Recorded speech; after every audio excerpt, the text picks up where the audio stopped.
In this video, we've got the updated 2026 governor's map based on the current prediction market. So far, any movement we're seeing is headed toward the Democrats. They're really hoping for a repeat of 2018 during Trump's first term. Back then, they secured a lot of governor seats and came close in some other states. So this time, I'm mostly going to use Polymarket. Occasionally, I'll factor in Predicted or Kalshi. Some of the markets aren't really developed yet because the stakes are low. Other states, we're still waiting to see what happens with nominees at the primaries. But either way, this is where people are putting their money, and the markets can change suddenly. So the way I'm going to fill out the map is any market that has a margin of at least 60% for one side or the other is going to go safe. Anything 30 to 59 is going to be likely. 10 to 29 is leans. And anything single digits under 10% is going to be a tilt rating. Nothing is perfect, but that's what I'm going to do. So let's start plugging in the obvious safe states. For the Democrats, almost none of these are going to be a surprise. There's plenty of time to go. Anything could happen. But for now, it's shaping up to be a blue wave. Maybe not a big one, but it's going to be closer to that than a neutral year. There's only a few states that I think I even need to touch on. First is Minnesota. At this point, it seems like it's going to be Amy Klobuchar, and it also seems like she's almost unbeatable. So that explains why this is safe. Pennsylvania, that's a swing state, but Josh Shapiro looks like he's in a great position to have a pretty comfortable victory. Also New York and Maine, Republicans hoping to work some magic there, but right now it looks like that's not at all going to happen. Then let's put in the safe states for the Republicans. They've got a bunch of their own, a lot of the usual suspects here, but also Texas is safe. And in the other big state, it's also Florida. And a couple of states that Democrats would hope to have some magic of their own would be Alabama or South Carolina. But everything would really have to line up for them in those states. So those are all the safe states. And remember, those aren't the expected final margins. They're just very likely that one side or the other would at least be able to pull out a narrow win, if not a big one. Now let's do the likely states. On the markets, these are between a 30 and 59% advantage. For the Dems, I've got two states. It's right in the Rust Belt. It's Wisconsin and Michigan. Two similar states, but Michigan, the dynamics are a little bit different. They could be having a three-way race there instead of a two-way. If Harris were in the White House, I would think Republicans would probably be pretty favored here, but it's the other way around, so the Dems have the clear edge. Now the likely GOP states. First, let's do Alaska. This is probably the trickiest market on here because they have a top four primary. Then they have ranked choice voting in the general. So it's not easy for the markets to gauge which side is going to win. So there's some different stuff out here, but for this one, on Kalshi, Republicans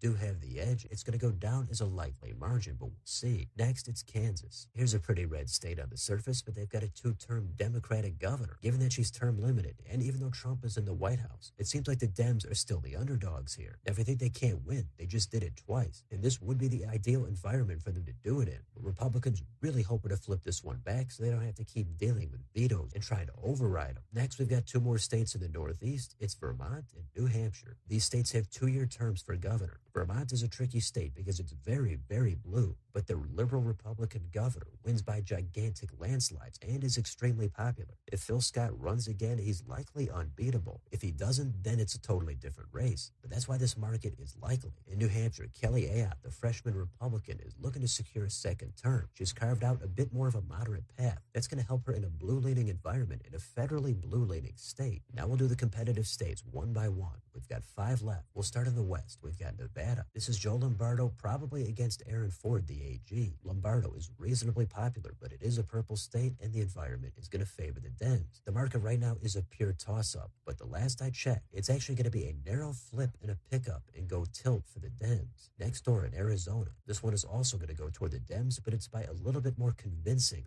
lean rating. Next, we've got Iowa. This state was also very tough to rate. On Polymarket, the Dems were favored. On Predicted, Republicans just regained the lead. It could all be different by the time you watch the video, but it's another one that really is a pure toss-up. So because I didn't want to mark it as a toss-up, we'll default to the incumbent party and put it as tilt red. Next in Ohio, this one also very competitive, but where the money is, the Republicans are favored. They're going to get it with a lean rating. Finally, we've got Georgia. This one is close, but the Dems clearly have the advantage. It's going to go leans. So after all that, according to the markets, Republicans have one flip. That's Kansas. Dems have two of their own. It's Nevada and Georgia. But Arizona, Iowa, Ohio, and Georgia are absolutely at play. After that, there's a few reach targets that are likely, but those are not at all the focus this many months out. The bad news for the Republicans is they're really going to have to get solid candidates as their nominees. They're going to have to run great races and try to distance themselves from any national issues that are are holding down the Republicans. That might be tough, but the good news is they've got some time. They've got to get that enthusiasm way up, as if Trump was on the ballot. It might not be enough because the Dems have clearly had a lot of success in special elections. And if that continues, Republicans could be losing 1 or 2 more seats on this map. So that's it for this month. Let me know in the comments. What do you think about this map based on the current markets? Which couple of states stand out to you the most? Let me know down below. On your way out, don't forget to like, share, and subscribe. Join if you'd like to support the channel. Thanks for watching. I'll see you next time.